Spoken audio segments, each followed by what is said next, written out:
On se retrouve aujourd'hui sur la terrasse puisque je vais m'occuper des petites plantounettes fleuries qui sont un petit peu partout, voilà, et notamment leur apporter de l'engrais. Donc j'ai pris un vieil arrosoir en plastique, je préférais prendre un vieux que les beaux que j'ai en zinc, voilà, pour l'engrais. J'ai pris du coup une petite seringue pour venir prélever l'engrais.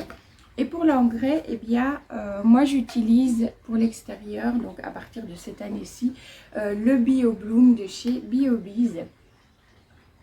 Voilà, donc c'est un engrais organique pour plantes fleuries. Je l'ai déjà utilisé pour les différentes fleurs qui sont là et ça fonctionne plutôt bien. Voilà, ça les fertilise vraiment bien. J'essaye de le faire une fois par semaine.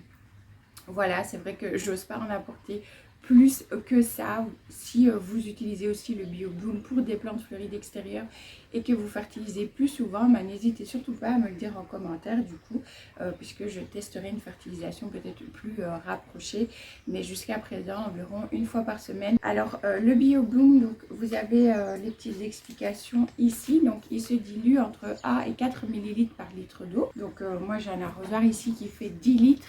Et pour les plantes d'extérieur, je mets 2 ml par litre d'eau. Pour l'instant, ça a l'air de bien leur convenir puisqu'elles poussent vraiment très bien. Donc c'est ce que je vais faire aujourd'hui avec vous. Je vais remplir l'arrosoir. Je vais mettre l'engrais et je vais bien évidemment d'abord vérifier si elles n'ont pas besoin d'être arrosées. Moi, j'arrose et je les laisse vraiment bien boire par en dessous aussi en même temps, donc j'arrose sur le dessus et quand ce qui s'écoule au fait je laisse une petite demi-heure comme ça, une demi-heure, trois quarts d'heure, le temps que je chipote à autre chose pour qu'elles boivent vraiment bien puisque elles sont à l'extérieur et qu'il fait beau, il fait chaud, donc voilà. Habituellement j'arrose plus le soir les plantes de l'extérieur, mais là comme je vais fertiliser et qu'on est le matin, voilà, je crois qu'il est 9h30 du matin, il fait pas encore trop chaud, donc c'est l'idéal de venir apporter l'engrais quand il fait pas trop chaud non plus. Donc on va s'y mettre, on va faire ça tout de suite ensemble.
Des plantes de la terrasse. Donc ici on a le petit saule crevette.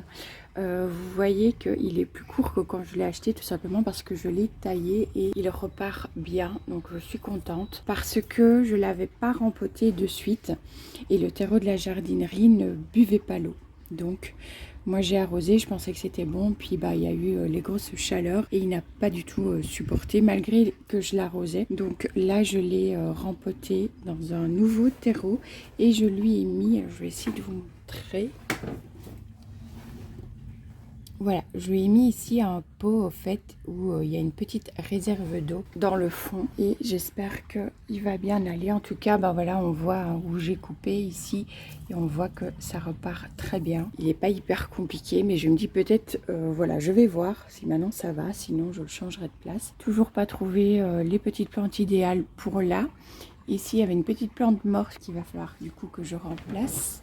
Alors, les jardinières, vous allez voir de suite si je recule un petit peu comme ça, que les œillets qui sont dans celle-ci sont moins fournis que les œillets qui sont dans cette jardinière-là. Celle-ci, c'est une jardinière Hello avec un petit fond amovible. En été, je le laisse et vous avez vu, je mets de l'eau à l'intérieur. C'est une petite réserve d'eau et je pense que ça leur plaît vraiment mieux puisqu'on voit la différence. Ceux-ci sont beaucoup plus... donc là, il y a les petits dahlias en plus, mais là, les œillets sont beaucoup plus fournis en fleurs que ceux-ci. Bon, il y a des nouveaux boutons floraux qui arrivent quand même. Mais voilà, ils sont quand même moins fournis, moins beaux.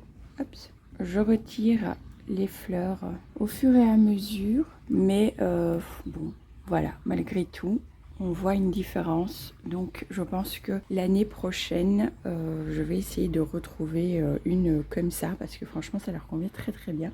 Ici, on a des petits gerbera. Vous voyez que celui-ci s'est plié. Donc à mon avis, il ne va pas...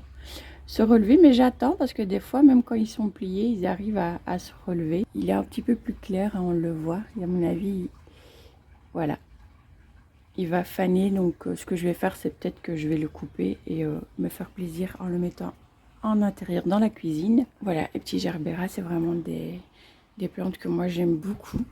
Ici, on a la lavande qui a complètement explosé. Qui va très très bien. Donc voilà, si vous n'avez pas beaucoup d'espace, de la lavande en jardinière ou en pot, bah, ça fonctionne très bien. Et là à côté, il y avait un autre gerbera qui n'a plus de fleurs, mais j'attends parce que parfois on a des fleurs qui repoussent de la base, hein, ça repousse au fait de là. Donc j'attends puisque le feuillage est encore très beau comme vous le voyez. Quand le feuillage est tout fané, je retire. Mais là, il est encore beau, donc peut-être qu'il va refaire des fleurs. Si ce n'est pas le cas, bon, je retirerai, je remplacerai. Je profite pour vous montrer les poteuses qui sont en extérieur depuis quoi? Peut-être un mois maintenant. Et vous voyez que bah, ils vont très bien. Voilà. Ils vont très très très bien. Alors ce qui est marrant, c'est qu'ils font des feuilles plus petites que lorsqu'ils étaient en intérieur. Allez comprendre. Parce que cette feuille là c'était en intérieur et celle-ci aussi mais sinon voilà, ils font leur vie, ils vont très très très très très très bien. Ensuite la passiflore, la mienne, celle-ci, puisque j'en ai une autre que j'avais pris pour une amie et vous voyez que elle est en train de refaire de nouveaux boutons floraux. Et ce que j'aimerais bien, c'est qu'elle grandisse comme ça. Et comme on a la petite tringle, là, pourquoi pas voilà, la faire courir le long si elle va bien.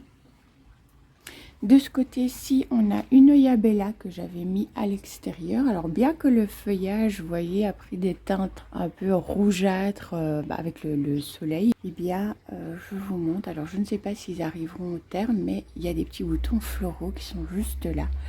Le Rhipsalis pilocarpa qui a fleuri aussi. Ces petites fleurs se referment. Le ginkgo que mon papa m'a offert, donc le ginkgo déjà un petit peu monté en bonsaï, d'où les petites cordes pour tenir les branches comme on le souhaite. Je les laisse toujours parce que c'est des branches encore souples, donc je laisse les cordes pour que ça reste comme ça. Ça ne lui fait absolument pas de mal, hein. C'est pas du tout serré, vous ne tracassez pas. Il fait plein de nouvelles pousses aussi. Ensuite, l'hortensia qui commence à bien fleurir, qui a tiré la tête quand il a fait chaud. Je l'avais changé de place un petit peu, je l'avais mis à côté de ma passiflore. Et là, je l'ai remis là parce qu'il va très bien, malgré que il a quand même du coup pas mal de luminosité, voire soleil. Bon, après, je vous montre, je pense que vous savez, on a quand même un toit. Et en été, on installe voilà, la toile d'ombrage, pardon, pour apporter un petit peu d'ombre, mais bon, il a quand même pas mal de luminosité et un peu de soleil direct. Malgré tout, il va bien, c'est juste que je dois faire gaffe de l'arroser plus souvent et bien le fertiliser parce que les hortensias sont assez gourmands. Ensuite, ici, c'est le petit pélargonium qui termine sa première floraison tout doucement. Pélargonium de l'année passée qui a passé l'hiver juste là, en dessous, et qui a survécu. Et il est en train de préparer aussi, hop, de nouveaux boutons. La petite hélicryse qui a bien poussé depuis l'automne. Ici donc c'est de la camomille. J'avais planté des petites graines de la marque Les Semailles. Petite fleur de camomille, moi j'adore. Un mini rosier que je vous avais montré dans un précédent garden vlog ou un vlog, je ne sais plus, qui faisait des petites roses roses, qui va toujours bien. Donc je l'ai taillé et il a refait plein de nouvelles pousses. À l'arrière, on a des œillets, encore et toujours. Si vous me suivez depuis un moment, vous savez mon amour pour les œillets. Donc on en a encore deux ici qui préparent encore des fleurs. Et ici, c'était un ostéospermum mauve qui a fini sa floraison. Mais le feuillage est encore très très beau. Et on verra s'il refait de nouvelles fleurs. La petite menthe séchée qu'il faudrait peut-être que je récolte. Ici, on a le sédum dont j'ai oublié le nom, mais qui a une couleur un peu comme ça, gris bleuté, qui est juste magnifique. Les deux Lewisia, celui-ci a fait sa deuxième floraison et maintenant elle est terminée. Celui-ci, il n'en a fait qu'une. On verra s'il refleurit. Comment ça s'appelle? Le petit fusain, Hops, qui a bien poussé. Ici, c'est une petite bruyère que j'ai laissée. On verra ce que ça donne. Bon, évidemment, elle prend cher à cette période estivale. On verra. Il y a des petites pousses vertes là qui repartent. Donc, je laisse. Ici, de nouveaux ostéospermum. Ostéospermum, je vais y arriver. Marguerite du Cap, quoi. Aux couleurs très estivales, très orangées, jaunes, elles sont magnifiques, j'adore. Que j'ai planté dans celui-ci où il y avait deux gerbéras qui avaient terminé leur floraison et dont le feuillage commençait à mourir. Alors là, on a une énorme oxalis. J'adore parce que chaque fois que je la mets dehors, elle explose.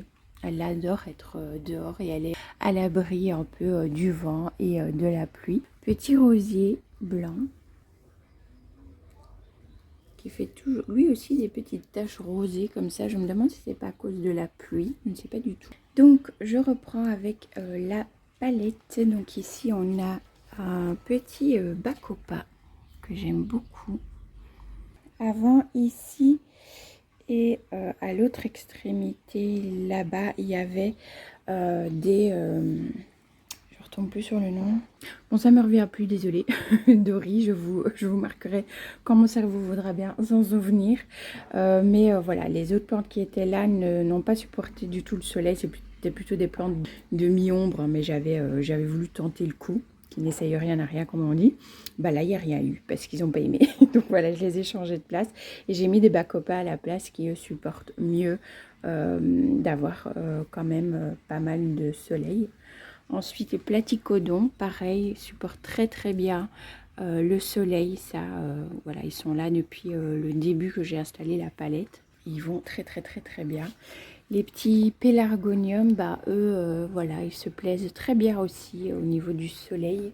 On a aussi ces petites plantes-ci. Donc ici, on a des blanches. Là, le feuillage, il a pris cher, mais vous voyez que au niveau de la floraison, ça se passe plutôt pas mal. Donc, il y a celle-ci, les blanches et des jaunes. Et si je dis pas de bêtises, c'est une espèce de variété de marguerite, si je dis pas de bêtises. Mais j'ai oublié aussi le nom, désolée. Si je retrouve, je vous mettrai. Ensuite, on a ici un pétunia. Donc celui-là, c'est un pétunia. Celui-là aussi, je crois. Donc des couleurs différentes. Ici, on est sur un rose qui change de teinte en fonction de l'évolution aussi de la fleur. On a celui-ci que j'aime beaucoup, mauve tacheté de blanc. Et j'ai également celui-ci. Donc là, c'est un surfinia. Voilà. Donc là, si je dis pas de bêtises, c'est deux, entre guillemets, vrais pétunias. Et ici, c'est un surfinia rouge que j'aime vraiment beaucoup. Un autre pélargonium qui, vous voyez, va bientôt ouvrir ses premières fleurs. Ici, c'est une autre plante un petit peu dans le même style que les autres, mais avec des fleurs bleues. Mon œil a complètement fini sa floraison, mais normalement ça fait des petites fleurs bleues. Un autre bacopa et un autre platycodon. Ici on a un autre rosier qui faisait des fleurs oranges. On voit que j'ai taillé et que ça repart de partout. Il fait de nouvelles feuilles, il va très bien. Alors celui-ci, il est, voilà, vous voyez, hop. Voilà, ça s'arrête là. Donc quand je sais qu'il va pleuvoir très fort, je le déplace parce que, vous voyez, les rosiers et la pluie, ça fait deux. Ça n'aime pas trop ça. Donc je le déplace, je le mets vraiment en dessous pour éviter qu'il ait trop de pluie. Et ici, donc, on a toujours le petit lierre que j'arrive à tenir, yes. Depuis le temps que je veux du lierre et j'arrive jamais à le tenir. Pour l'instant, tout va bien. Il pousse, il va bien. Les petites feuilles trop choupies là qui apparaissent. Et mon Eusta qui peut enfin faire son feuillage sans se faire manger. Puisque si vous avez suivi d'autres garden vlogs, je vous avais montré, il me semble que... En tout cas sur Instagram, je vous ai montré qu'il se faisait manger. Il n'arrivait même pas à pousser. Si peu qu'il y avait une pousse, elle se faisait manger par les limaces et les escargots. Ici, c'est encore une ancienne feuille. Et du coup, j'ai décidé de le mettre en pot. Et je l'ai mis au milieu du lierre. Donc, j'aime beaucoup cette petite composition-là. Et je pense que je prendrai d'autres Eusta pour la terrasse par la suite. Ensuite, on va aller là. Alors ça, c'est une deuxième passiflore, mais c'est pas pour moi, c'est pour une amie. Voilà, je lui ai pris parce que les potiers étaient bien grandes et moins chères que par chez elle. Du coup, entre plein de copines, on s'entraide. Voilà, elle va refleurir aussi. Et là, je vous montre alors les petites pousses ici de Tradescantia Nano qui, donc ça c'est des nouvelles, qui poussent, qui repart. Donc elle repart, c'est chouette. Là on a des petites boutures qui ont raciné, donc je pense que je vais faire ça maintenant avec vous. Je vais les repiquer tout simplement. Et ça, c'est ma fille qui a planté un petit gland. Elle s'amuse à faire des petites expériences parfois. Vous entendez les petits oiseaux. Je vais vous montrer parce qu'elle a fait pousser un autre arbre il y a 2 ans.